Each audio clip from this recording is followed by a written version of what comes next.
baraka katika majaribio. Baraka katika majaribio.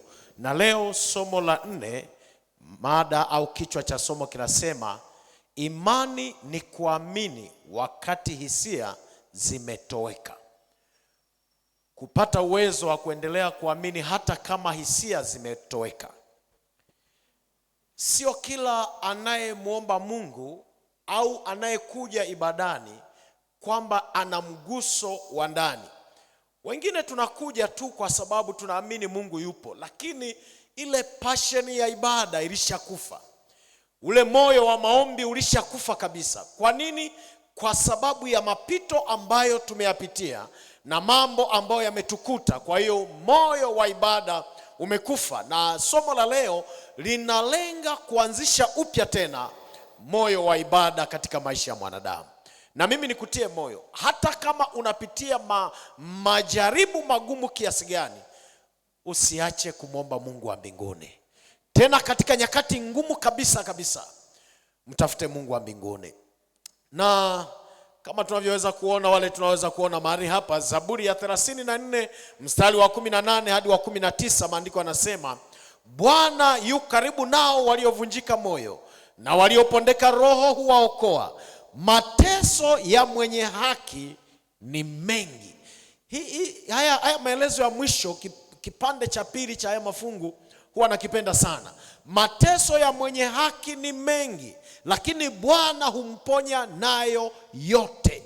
Mwenye haki ana mateso mengi sana. Hata ninyi mlioko mahali hapa ni mashahidi. Nizungumza na wale ambao ni watumishi, mko katika taasisi mbalimbali, katika mashirika, taasisi mbalimbali. Kuna wakati mnaambiwa leo tuna sherehe ya wafanyakazi, na mnaambiwa tutachangia 50,000 kila mtu, na mnaambiwa kutakuwa na bia mahali pale, kutakuwa na kitimoto, kutakuwa na nyama za pekee. Halafu baadaye unagundua wewe kwenye ile 50,000 uliokatwa, ambacho utambulia ni maji ya kunywa ya shilingi 500. Mateso ya mwenye haki ni mengi. Wenzako wanakunywa bia pale na mlitoa pesa inayolingana, lakini wewe unaambulia maji ya shilingi 500. Kwa hiyo mtunga Zaburi anasema mateso ya mwenye haki ni mengi kabisa, lakini Bwana ametuhakikishia kwamba atatuponya. Na mimi niwatangazie mnaonisikiliza na ninyi mlioketi mahali hapa, kuna siku Bwana atatuponya dhidi ya mateso yote. Hatutaendelea kuteseka hivi, hatutaendelea kuwa walemavu, hatutaendelea kuwa vipofu. Hapana, hatutaendelea kuwa viziwi. Mateso yote hayo, saa inakuja Bwana atayakomesha kwa jina la Yesu Kristo. Hebu sikia maneno haya. Kuna aina ya mateso ambayo ni mabaya zaidi kuliko maumivu ya kimwili. Kuna aina ya mateso ambayo hauwezi kuyaeleza kwa mtu yeyote. Na tukitazamana hivi, kuna wakati unaweza kumuona kipofu aliyeketi hapa, ukaona labda yeye ameteseka kuliko yule mwenye macho. Sikiliza nikwambie, kuna watu ambao wana viungo vyote, na ukiwaona kabisa unaweza kadhani wao wana furaha. Fuatiana nami kwenye somo hili, na bahati mbaya niko haraka sana. Anasema kuna uchakavu wa kiroho na uchakavu wa kihisia dhidi ya wewe na Mungu wako, kwamba maombi yako hayavuki hata dari ya nyumba yako. Msikilizaji wangu, sijui kama ni kwangu tu, kuna wakati mimi nikipiga magoti kuomba, eti ninakumbushwa tu mabaya yangu. Hata maombi ananiambia shetani, unaomba manini? Na wewe ndiye hivi. Kama shetani anamkumbusha mchungaji mabaya yake, je, wewe mshiriki wa kawaida? Kuna wakati hata namna ya kuomba unakoswa, maana kila unachokiona mbele yako ni mabaya yako, na shetani anakuambia maombi yako hayavuki hata dari ya nyumba yako. Hiki ndicho anachokisema mahali hapa. Anakuambia unaenda kanisani lakini huhisi chochote, yani hauhisi furaha ya kanisa. Ngoja niwaambie, kuna watu ikifika siku ya ibada wanaungana na mtunga Zaburi, anasema nalifurahi waliponiambia twende nyumbani mwanani jamani. Lakini kuna mwingine akisikia siku ya ibada imefika anaumia. Jumamosi tena na biashara yangu ndo kwanza imechanganya, na hata kuja kanisani hahisi radha yoyote ya kuja kanisani. Unajua kwa nini? Maana hana nguo mpya ya kuja kanisani, Ni nguo ile ile walioiona Sabato iliyopita. Hana viatu vipya kanisani kwamba watu watamuona amevaa. Hana marafiki kanisani, hata wanapopiga story hana cha kuchangia. Wanapiga story za biashara na yeye hana biashara. Wanapiga story za maendeleo na yeye hana uwezo wa kufanya kazi yoyote. Ni nani ambaye amepoteza radha ya kwenda kanisani? Mchana wa leo Bwana akaizalishe upya katika moyo wake. Moto wa imani umetoweka, furaha imetoweka. Unajiuliza kama umewahi kuamini juu ya uwepo wa Mungu kweli. Kuna wakati tunaamini tu Mungu yupo, lakini imani ni kama iko mbali. Sasa sikiliza, mtunga Zaburi tena anaandika, Zaburi ya 13 mstari wa 1 hadi wa 5, anasema Bwana, hata lini utanisahau? Hata milele? Hata lini utanificha uso wako? Hata lini nifanye mashauri nafsini mwangu, nikihuzunika moyoni mchana kutwa? Hata lini adui yangu atukuke juu yangu? Bwana Mungu wangu, uangalie, uniitikie, uyatie nuru macho yangu, nisije nikalala usingizi wa mauti. Hebu ngoja niwaulize hili swali. Kuna mtu kati yenu mnaonisikiliza aliyewahi kupitia changamoto mpaka akaona waliokufa wana furaha?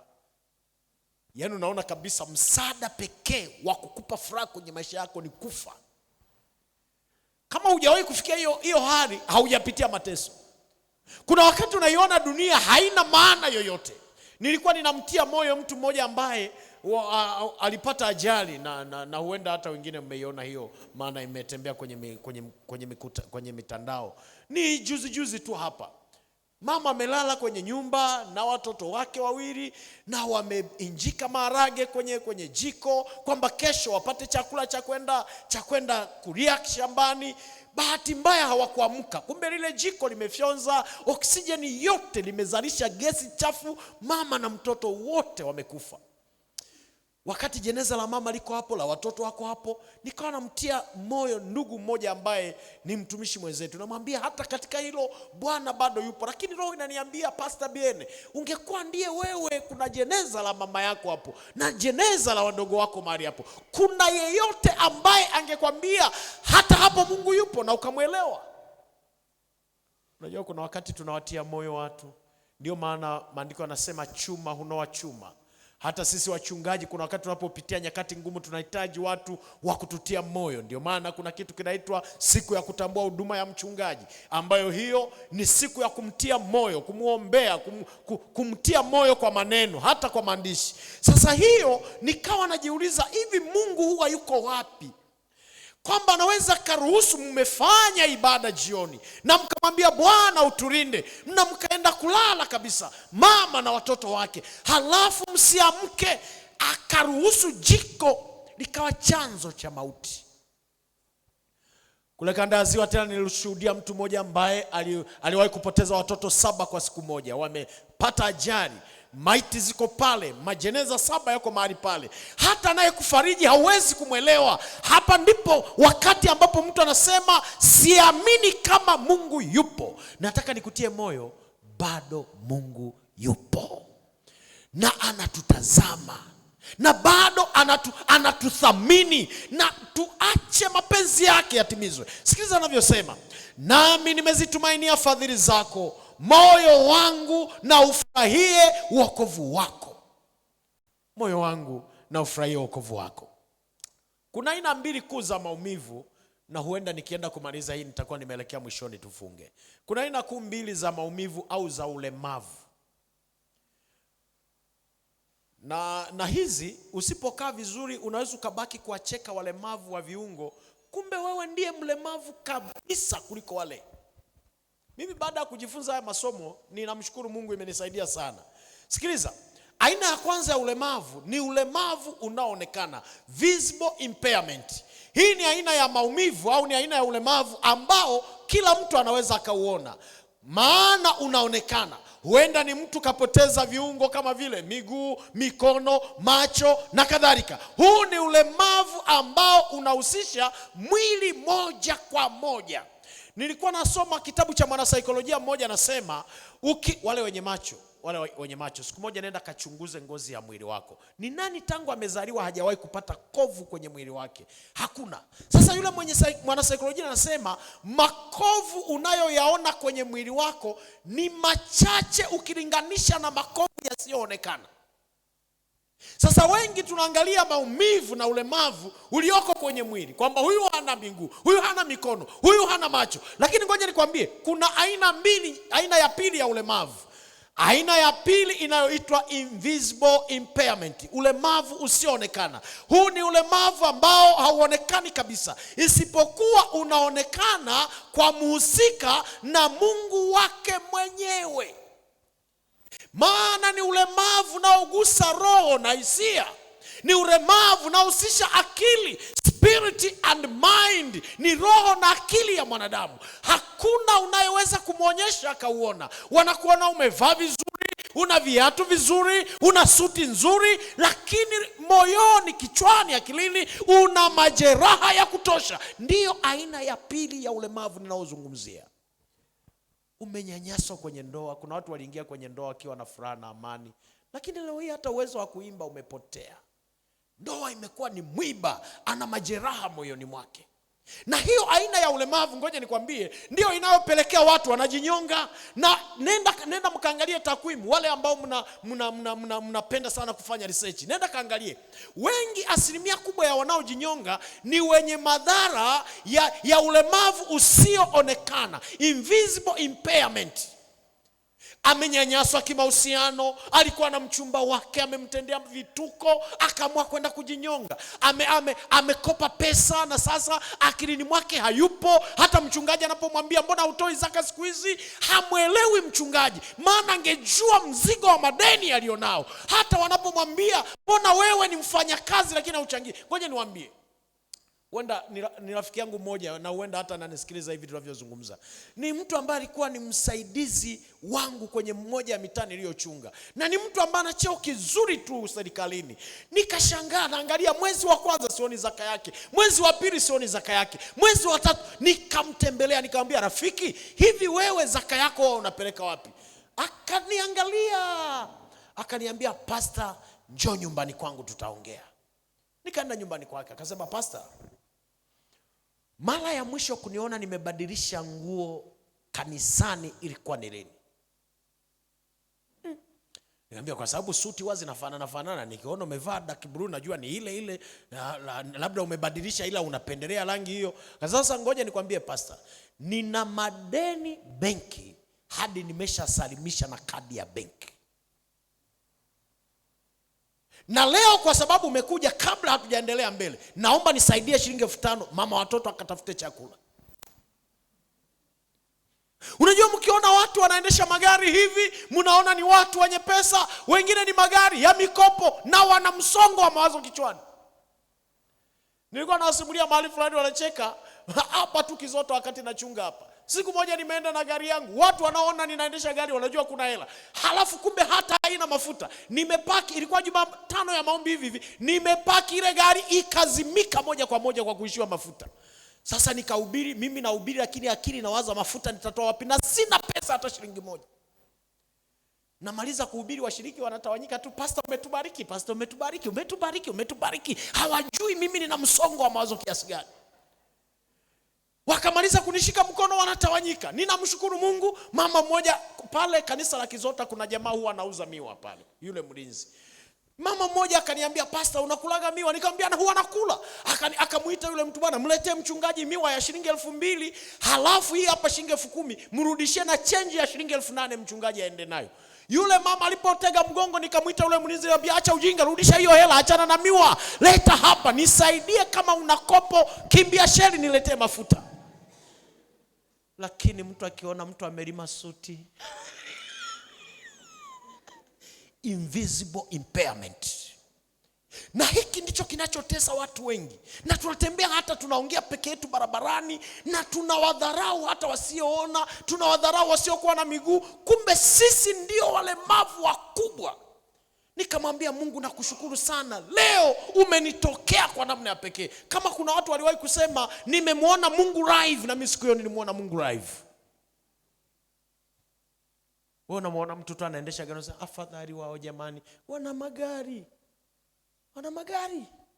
Muulize marejesho ni kiasi gani? Kuna watu wako hapa wamekaa Jumatano ya maombi, wana michezo kule kwenye vikoba, vinawapeleka kasi mpaka wamekuwa walemavu wa mchezo kwenye vikoba. Ni marejesho, kila kona marejesho, hata simu akiona na iogopa, kila kona ni marejesho. Na bahati mbaya huo ni ulemavu wa kujitumbukiza yeye mwenyewe. Ulemavu sionekana una involve spirit and mind. Lakini sikiliza, yuko mtu anayeonekana kwa nje amechoka, ni mlemavu, asiyejiweza, lakini utu wake wa ndani umejaa furaha na amani. Bwana asifiwe sana. Unamwona mama hana miguu, anatembea kwa wheelchair kama dada yangu hapa, lakini moyo wake una furaha na amani. Unamwona ni kipofu asiyekuwa na macho, lakini moyoni ana furaha na amani. Kuna mwenye macho na miguu yote hana furaha. Hata nyimbo anazoimba ni za kufa kufa. Za kufa kufa. Na hawa ambao mnawaona kwa nje kama wamechoka, wanaungana na mwandishi yuko mahali hapa Paulo, wanaandika katika Wakorintho wa pili 4 mstari wa 16 hadi wa 18. Anaandika hivi: kwa hiyo hatulegei. Hebu mnisikilize ninyi ambao Bwana ameruhusu mkawa vipofu, viziwi, vilema, viwete. Sikilizeni hili fungu. Kwa hiyo hatulegei, bali ijapokuwa utu wetu wa nje unachakaa, lakini utu wetu wa ndani unafanywa upya siku kwa siku. Bwana asifiwe sana. Maana hii mili itachakaa tu. Na niwaambie kitu, tengeneza na huwa ninawatia moyo kwenye maisha yako, kama kuna kitu cha kutengeneza sana, tengeneza tabia. Maana hii mili Yesu atakaporudi atatuvika mili mipya, lakini tabia hatutapewa tabia mpya. Na mimi bahati mbaya sijawahi kuona saruni ya tabia. Ninaona tu saruni ya nywele, ninaona tu mahali wanaenda baba shop wanafanya scrub ya uso. Sijaona scrub ya roho na moyo. Sijaona. Tunasugua uso, tunasugua kucha, tunasugua nini, tunatengeneza. Tunakaa mpaka kwenye kakiyoyozi, mwili unapigwa feni. Lakini nataka nikwambie, tutabadilishiwa mili hii, lakini tabia haitabadilishwa. Wanadodoma kati na watia moyo, badilisheni tabia, maana hiyo Yesu akirudi haitabadilika kabisa. Ulivyokufa ndivyo utakavyofufuka. Ndio maana Paulo anasema hata kama utu wetu wa nje utachakaa, utu wetu wa ndani utaendelea kufanywa upya siku kwa siku. Sikiliza maneno yanayofuata: maana dhiki yetu nyepesi iliyo ya muda kitambo tu yatufanyia utukufu wa milele uzidio kwa wingi sana. Tusiviangalie vinavyoonekana, bali visivyofanya nini jamani? Kwa maana vinavyoonekana ni vya muda tu, bali visivyoonekana ni vya milele. Tabia isiyoonekana ni ya milele. Dada zangu, mama zangu, nisikilizeni. Sina ugomvi na wewe kutengeneza mwili, lakini nataka nikukumbushe ni wa muda. Kabla hujaenda kwenye saruni ya nywele, kwenye saruni ya kutengeneza nywele, ukaenda kutengeneza uso, kabla ya hapo tengeneza tabia, maana hiyo isiyoonekana ni ya kudumu. Niko naambia juzi hapa, mwaka jana tu nimefanya makambi hapo Kenya na ile kwaya ambayo wengine mnaifahamu. Na yule dada maskini wa Mungu hata hajaolewa, is a beautiful lady, anaimba vizuri. Baadaye juzi naangalia kwenye mtandao, amemwagiwa tindikali, ngozi imeumuka, amekuwa kama katuni. Yaani hata uwezo wa kuvalia miwani yake tena haupo. I don't know kama bado ana survive. Mili.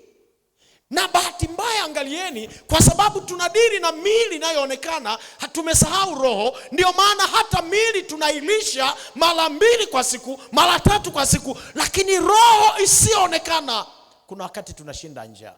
Hata leo hapa nikiuliza wangapi hamjara, wanaweza wakawepo wachache ambao hawajala chakula cha kimwili, lakini wengi tumekula. Lakini nikiuliza wangapi hawajala kabisa neno la Mungu, leo hajakaa na kushika Biblia kaisoma, tunaweza tukawa wengi.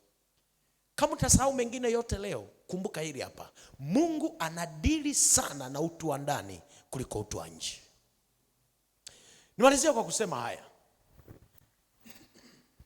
Roho ya unabii naandika kitabu kinaitwa Testimonies for the Church volume 5 ukurasa wa 115, ni kitabu cha Ellen White. Anasema wengi wanaompenda Mungu kwa dhati wakati mwingine hukandamizwa na mashaka na kukata tamaa.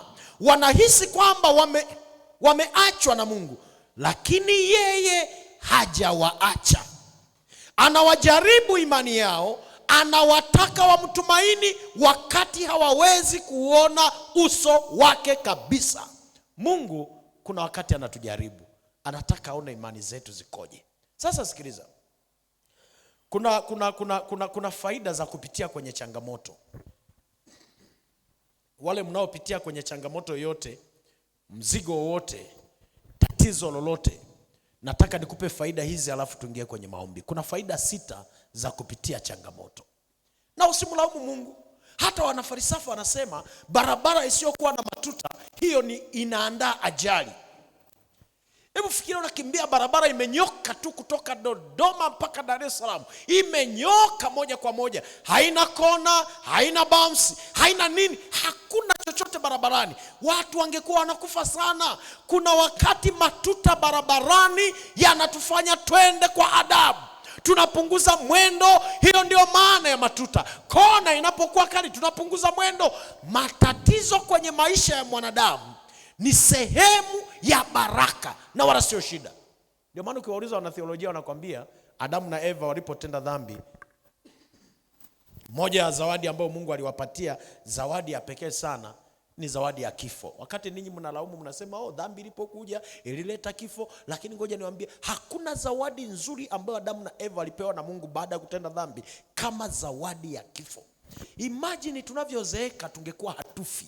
Unazeeka, unainama, unashika mkongojo, haufi, umo tu. Wanakunyanyua kwenda kupeleka nje, wanakuotesha jua, wanakurudisha, umo tu, haufi. Yaani niliwahi kukaa kwa rafiki yangu mmoja na baba yake amezeeka. Yule mzee mnamaliza kula chakula usiku labda saa 1 jioni, ikifika saa 2 usiku mnasikia anagomba kwenye chumba chake. Haya ni mateso, nimewazaa kwa gharama sana, lakini mnanitesa hivi. Haiwezekani, siku nzima hatujara. Yaani usiku wote huu hatujara. Kijana wake anamfuata anamwambia, baba unasemaje? Na wewe uko hapa ulishakuwa mwanamume bwege. Huyu mke anakuendesha sana. Ona sasa giza limeingia sijara. Ninashangaa yule kijana anamuita mke wake anamwambia, mke wangu, yani mbona mzee wangu namtesa kiasi hiki? Hebu mletee chakula. Na mwanamke anasema, baba samahani tunakuletea, tuko tumepitiwa. Wanamletea chakula. Anakula. Ikifika saa 5 usiku mnashangaa tena mzee anagomba, hapana mimi hadi mje mnirudishe kijijini. Haiwezekani usiku mzima hatujara. Wanakwenda wanamgongea ndio anamwambia, mzee samahani tunakuletea chakula, ungetamani ule nini? Nyinyi nileteeni kitu fulani, masharti mengi. Nikamuuliza yule jamaa, simumwambie mzee kwamba ameshakula? Sema hata ukimwambia atakubishia kwamba hajara. Kumbukumbu zimesha expire. Kuna wakati mke wa kijana wake anatoka sokoni anakuja, yule baba anamwambia, karibu mgeni, wenyeji umekuta hawapo, ulikuwa unahitaji wakusaidie nini? Yule mkamwana anamwambia, ninawasubiria tu hapo, wakija nitaongea nao. Haya, karibu. Kama tungekuwa hatufi, tungekuwa kwenye hali ambayo ni vichekesho, ni vituko. Unaishiwa meno yote lakini umo tu.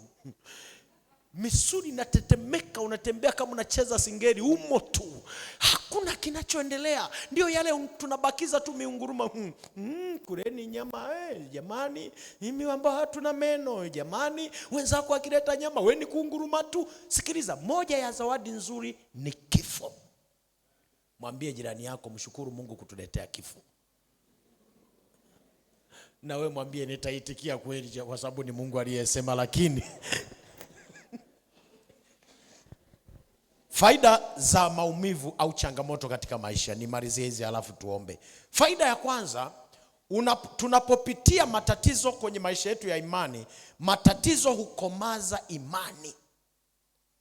Muumini yeyote, hili jambo nilisema mahali fulani kwenye mkutano mmoja, watu kadhaa wakanichallenge, wasema no pastor, that is not theological. Lakini nataka nikwambie, nalirudia tena confidently kabisa, muumini yeyote ambaye atamaliza mwezi, mwaka, miaka haoni changamoto kwenye maisha yake, usiinue mikono na kusema mimi Mungu ananipenda. Hapana, nenda kapige magoti, muulize Mungu, nimekukosea nini? Mbona huniletei changamoto?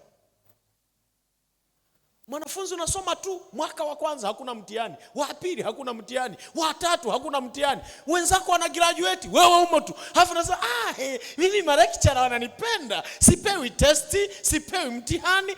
Jamani, nani kama mimi? Jamani, wewe utahitimu lini?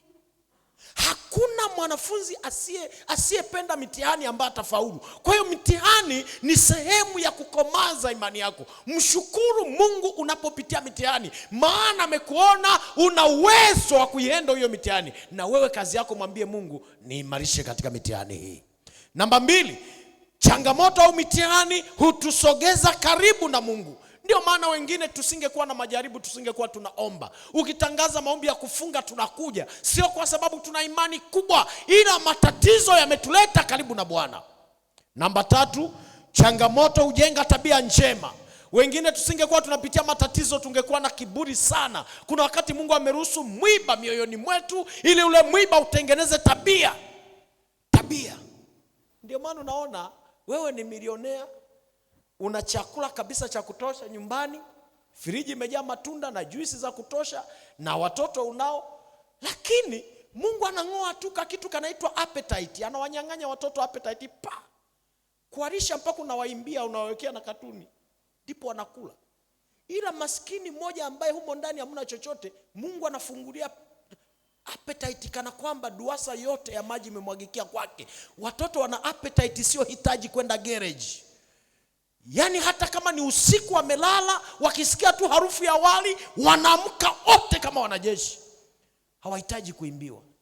Hiki kinatuweka tuwe sawa, maskini na matajiri. Tajiri una vyakula, appetite kwa watoto hakuna. Maskini sina chakula, appetite ipo. Ndio maana nikialikwa kwenye sherehe, wewe tajiri wakati unaweka tu vyakula kama unatania, tunachota kidogo, tu viazi tuwili, tupunje tutatu, siji tu awali. Mimi nataka nikwambie, mimi mpaka mtaniombea kimoyo moyo. Kwanza sahani na sheheni, halafu hapa kwenye kwapa moja nina soda, kwapa ya pili nina maji, halafu hapa bado ninabebelea vitu. Huyo ndiye maskini mwenye appetite ambayo ipo by default. Haihitaji promotion ndipo ije. Wakati wewe unasema sisi haya mavitu bwana yalishatuchosha. Sawa, mimi maskini nina compensate. Maana I don't know when ninakwenda tena kukutana na pilau. Ndio maana kwenye sherehe funga kamdomo. Jamani, mama fulani na umeenda mno, ndo sahani gani hiyo? Wewe unajua nimetokea wapi? Funga kamdomo, acha watu tutengeneze. Wajaruo wana kamethali wanasema, haribu jina utengeneze mwili. Usije kwa sherehe kuchunguza watu wanabebaje. Kama unaona kero kama nimekuzidi na wewe beba. Mimi wanawavulia tu kofia, wanawake ndio wana uwezo wa kubeba na hawataki hasara. Akiona soda imebaki nusu, anafunua maji ya chupa, anamwaga maji, anaweka soda. Wanawake anaondoka nayo. Na kule ofisini ni mheshimiwa, lakini huko anaondoka kabisa na soda kwenye chupa, na kule ofisini wanasema bosi huyu, lakini kwenye sherehe Mungu wa wanawake. Namba 4, matatizo hutoa mafunzo na hekima. Ndugu zangu, tusingekuwa tunapitia matatizo, tusingekuwa na hekima. Matatizo yanatupatia hekima. Niliwahi kuona mzee wa kanisa mmoja, kila kisimama anaita mke wake hapo mbele, yale makanisa ya vijijini. Asema, hebu mke wangu njoo hapa. Mnamuona alivyovaa hivi? Ndivyo mnapaswa wanawake wote mvae hivi. Hafa anasema, mimi ukinikaribisha kula nyumbani kwako, hakikisha sio viazi na maji. Mimi ni wa pilau, mimi ni wa nyama. Yes, mnanionaje mimi? Na washiriki walivyo wa ajabu, hilo nalo wanaitikia amina. Mungu akasema, wewe kuna siku nitakuadabisha. Yule mwanamume Mungu akamdrop down, akamweka chini. Vile viazi alivyokuwa na vidharau, akawa anaenda kulima vibarua apewe viazi. Acha dharau. Kwa sababu maisha haya, dunia isingekuwa duara, sawa ungekuwa na dharau. Lakini ni duara, inaendelea kuzunguka. Leo upande wako unajua, upande wangu unagiza, lakini baada ya masaa upande wako utaelekea kwenye giza na upande wangu utaelekea kwenye nuru. Mheshimu kila unayemwona duniani, maana haujui upande wake wa nuru utakuwa sangapi. This planet is rotating. Na tena hakuna anayeizungusha, inajizungusha yenyewe hapo. Haihitaji maombi yako ndipo izunguke. Hata kama usingeniombea, hata kama ungeniombea mabaya, lazima tu upande wangu wa nuru utatokea. Maana sio wewe unayeongoza mzunguko wa dunia. Matatizo yanatupatia hekima. Kuna wakati tunataka kubwabwaja, alafu Mungu anakuambia umesahau kale tatizo kako. Hebu funga mdomo. Kuna wakati unasimama unakutana na masikini, unataka useme jamani wengine mnaishije? Mungu anakuambia funga mdomo, kumbuka nawe huwa hauzai. Funga mdomo. Huyu ni maskini lakini vitoto vimepanga. Yaani huyu Mungu kwa kweli ningemuona sijui ningempa nini. Masikini kabisa ana chochote, vitoto vimo. Na wake za maskini wamejaribu mpaka uzazi wa mpango, unatandika sindano ila mimba bado inaingia. Ndipo nasema Mungu, kwa nini? Lakini kuna tajiri mmoja ameitafuta mimba kwa gharama hakuna.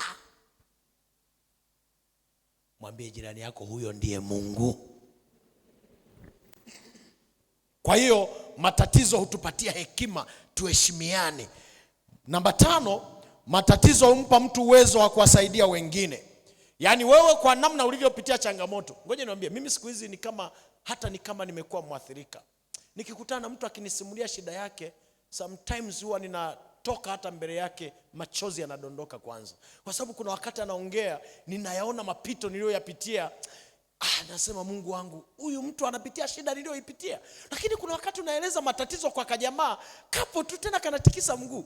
Unaambia Bwana, nikajikuta wiki nzima sina chakula. Wewe kwa hiyo kapiga kavu wiki nzima, kanatikisa tu mguu. Akajapitia njaa, akajaelewa. Unamwambia hivi, unaelewa ninachokusimulia? Wiki nzima sina chakula. Mwanangu wewe nondo bwana, wiki nzima. Ngoja utandikwe utaelewa kwamba ni nondo au ni simenti. Unapopitia shida, Mungu anakufundisha ujenge huruma kwa watu wengine. Ndio maana unapoeleza, ndio maana mnaona kwenye makambi tumeleta mfumo wa madarasa ya wajane na wagane. Kwa sababu kuna wakati mtu anasimama na kule tunakoelekea tunataka darasa hilo lifundishwe na watu wawili tu. Moja lifundishwe na mjane au mgane mwenzao, au lifundishwe na mchungaji mwenye maumivu ya hao watu. Maana vinginevyo utasimama utasema wanajidekeza. Kwani ujane ndo kitu gani? Wanajidekeza. Hakuna mwanandoa mchungu hata mmoja. Hata kama mlikuwa na ugomvi, akifa anakuwa mtamu. Onja hilo joto, lionja alafu baadaye utaelewa wanajidekeza au hawajidekezi. Mimi mara nyingi wanafundisha madarasa ya wajane. Kuna wakati ninaacha hata kufundisha masomo yangu. Ninasikiliza tu waeleze, wasimulie. Yuko mjane anayelilia marehemu, lakini analilia pia na watoto wake walioshindikana, lakini analilia na mali zake zilizonyanyaswa. Ana vilio vingi. Alafu anakuja kanisani tena haoni faraja. Viongozi wa makanisa, washiriki wa kanisa, jitahidini sana kujenerate furaha ya mioyo ya watu walioumizwa wanapokuja kanisani. Hebu ifike hatua, kwa mfano kama Dodoma Kati hapa, ifike hatua tuseme ibada ya leo hatuhitaji kusikia mchango wa pesa wowote, hatuhitaji madai ya goli yoyote. Tunataka sabato ya leo ni kusifu na kuimba, ni kuimba na kujimimina kwa Bwana. Lakini unataka kujimimina kwa Bwana, unasikia jenga CTF. Unataka kujimimina kwa Bwana, ujenzi wa kanisa. Hujakaa sawa magoli ya waimbaji, hujakaa sawa mahubiri Njombe. Mwisho unashindwa kujimimina kwa Bwana. Na haya hayatafanyika mpaka waumini muwe waaminifu kwenye matoleo yenu. Maana kama mtatoa kama nchi zingine kama Norway na Botswana, ambao wamefikia hatua wanatoa zaka, hawatoi 10%, wanatoa mpaka 30%, chakula kitakuwemo. Ninyi ndio mnatusababishia hata mahubiri yanapewa dakika chache. Na mahubiri yenyewe ni mahubiri basi. Ninaandaa somo la kuwanyosha mtoe. Unaondoka moyo wako bado una vidonda, na hela umetoa na kupona haujapona. Mwambie jirani yako kufa haufi, ila cha moto utakiona kabisa.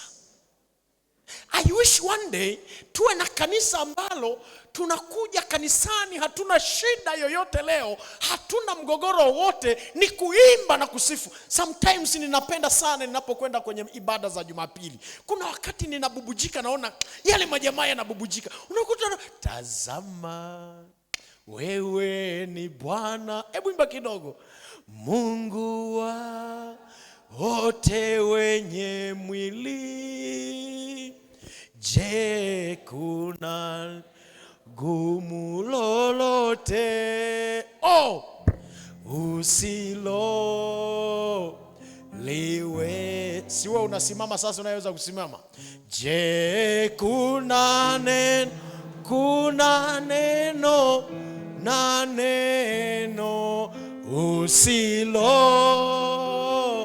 liweza. Je, kuna gumu lolote usilo liweza. Sasa kutana na wana marejeo. Picha linaanza na wimbo wa kufungulia, wimbo mgumu hauna matumaini. Imeanzishwa hukumu mbinguni, tutasimamaje pale? Huo ni wimbo wa kufungulia. Hapa hajasimama mwenye fungu kuu. Fungu kuu la leo linasema, na itakuwa badala ya misuko upara, badala ya manukato uvundo. Tuombe. Unasema, Baba nitie moyo. Hakuna raha ya ibada. Mungu anisaidie sana. I wish nione makanisa yetu yakiwa ni kivutio cha kila mtu. Masikini akiingia asahau shida zake kwa jina la Bwana. Mwenye taabu akiingia, akitoka kwenye huu mlango, vidonda vyote vimepona kwa jina la Yesu. Na kama hiyo hatuwezi, ndio Paulo alisema, basi michango hii yote ikamilishwe, lakini tutenge ibada. Nilipenda sana kitu mlichokifanya Dodoma Kati. Kwa mfano ile ibada ya Sabato iliyopita, ile ya mfungo, ile ilikuwa nzuri sana, ya watu tu kujimimina. Sasa sijui kama mlipitisha na magori na nini. Yaani pale mngeacha mengine yote kabisa. Ni ibada tu ya kujimwaga mbele za Bwana. Mwenye kulia na alie, mwenye kushuhudia na ashuhudie. Waondoke wana machozi. Tuko wanaume hapa, msituone tunatai, tuna miaka hatujalia.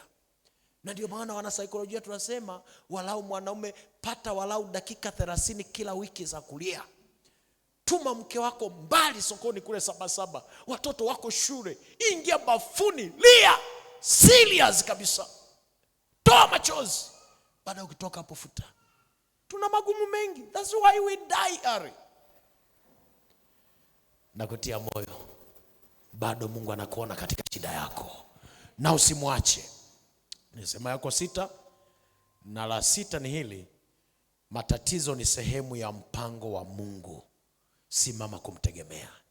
Ni nani yuko kwenye kutano hili anasema, Pastor, moyo wangu ni kama ulikuwa umeshaanza kukata tamaa. Hata wakiniambia twende kanisani, sioni raha ya kwenda kanisani. Unajua, ngoja niwaambie, ambao hujapitia hilo jaribu huwezi kuelewa. Mimi niliwahi kupitia hicho kipindi. Kuna wakati unaona ni heri nibaki tu hata niangalie televisheni. Hakuna ninachokwenda kutafuta kanisani. Maana ukikaa tu kwenye lesoni, michango inayotolewa inakutandika wewe, nyongeza za watu ni za kukupiga. Unaona kama dunia yote imekukataa. Wakikuona umeingia, hata uliokaa nao karibu wanashika pua, maana hata una perfume. Nikikwapa ni harufu mbaya inatoka. Nataka nikwambie, mbele za Bwana una thamani kuliko dhahabu. Na kutia moyo, usikate tamaa. Mungu wetu aliyetuita bado yuko pamoja nasi milele. Na siku moja atakuja kama tulivyosoma, na atakuja na kisasi. Ndipo wale walioteswa watapokea zawadi yao. Nani anasema, Mungu, nina maombi nataka na leo tena uyasikie. Baba, nisikie. Moyo wangu na uweka mikononi mwako. Hata kama watu wote watanisahau, wewe nikumbuke katika ufalme wako. Ni nani anayesema hivyo? Tunapokwenda kuomba, anaweza akawa anajiongea mahali hapa. Tazama wewe ni Bwana, Mungu wa wote wenye mwili. Je, Imba tu lolote. Kama na maombi yako weka, alafu sogea hapa mbele tuombe. Liwe. Imba tena, tazama, tazama wewe ni Bwana Mungu. Kuna sanduku la sadaka pia liko mahali hapo.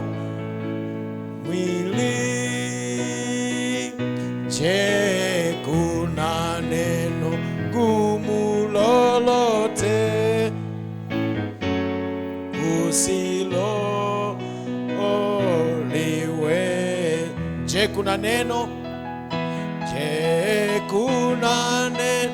Wale ambao jana hamkujitoa kwa ubatizo, leo unasema niko tayari kubatizwa Jumamosi hii, tunapoimba njoo mahali hapa mbele zaidi. Walio tayari kwa ubatizo, njoni hapa mbele zaidi. Je, kuna neno gumu lolo? Asanteni sana marafiki, tembeni tu. Usilo liwe. Je, kuna neno? Je, kuna neno? Kuna neno? Kuna Pastor Mabu ni kualike hapa mbele.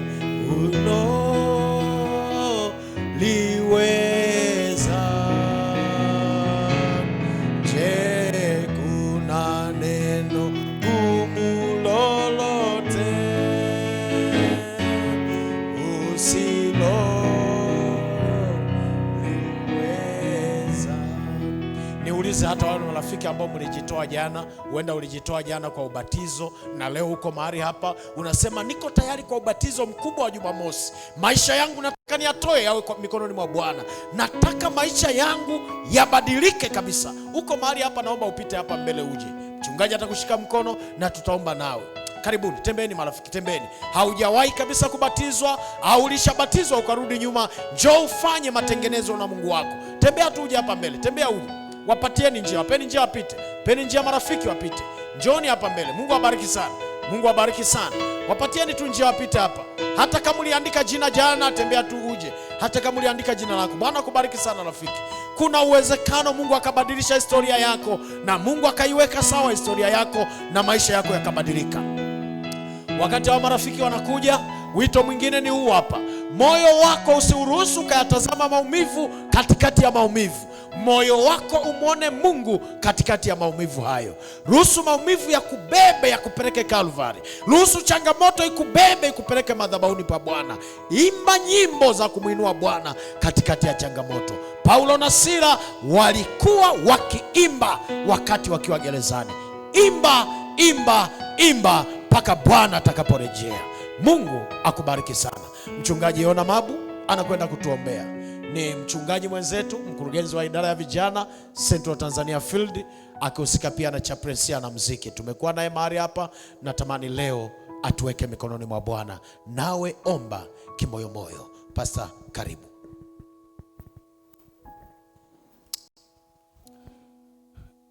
Baba, tuna kila sababu ya kukuinua na kukutukuza. Tuna kila sababu ya kurudisha sifa na shukurani. Tuna kila sababu ya kutambua wewe umetuumba. Yako mengi uliyoyatenda ambayo kwa uweza wetu wa kibinadamu haiwezekani. Bali Mungu umeonyesha uweza wako, wana na binti zako, hata kwa kusimama tu na kukiri ya kwamba yuko Mungu anayeweza kutuokoa. Mungu wa wasioweza, Mungu wa wasio pata nguvu yoyote mwilini, Mungu wa wasioweza kwa chochote, bado wote wanakutegemea wewe. Wako mahali hapa Baba, wanategemea uweza wako. Hakuna chochote wawezacho kufanya pasipo nguvu zako na uweza wako. Yesu, tunakualika katika mioyo ya wana na binti zako, wamesimama kwa miguu yao, Yesu, wakiamini ya kwamba liko tumaini. Kupitia somo la leo ambalo limetolewa na mtumishi wako mchungaji Bihene, Mungu wa mbinguni, nenda kagange wana na binti zako waliosimama kwa miguu yao wenyewe, wakiamini ya kwamba kwa kusimama na kukubali wewe Yesu umewatendea.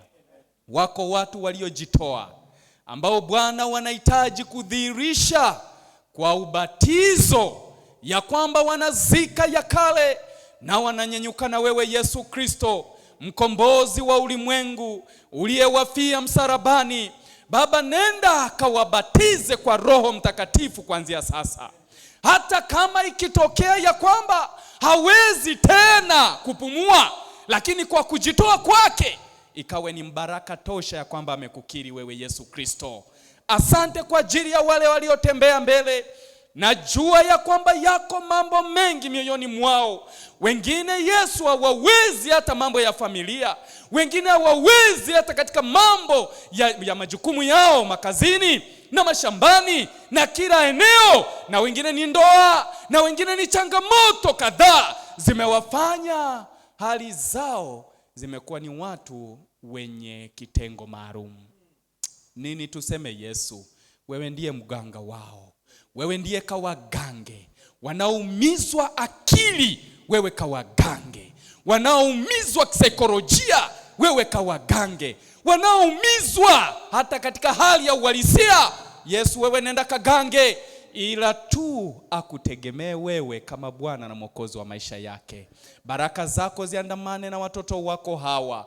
Walinde watokapo na waingiapo. Wote waliokusanyika wakafika eneo hili, Yesu, ndani ya mioyo yao wewe wajua, wasoma mioyo yao, wasoma haja za mioyo yao. Nenda kawatendee Yesu. Wako walioweka maombi katika boksi, Baba nenda kaguse maombi moja baada ya jingine. Kasome wewe Yesu Kristo. Nenda kawagange watoto wako sawa sawa na kile walichokiandika.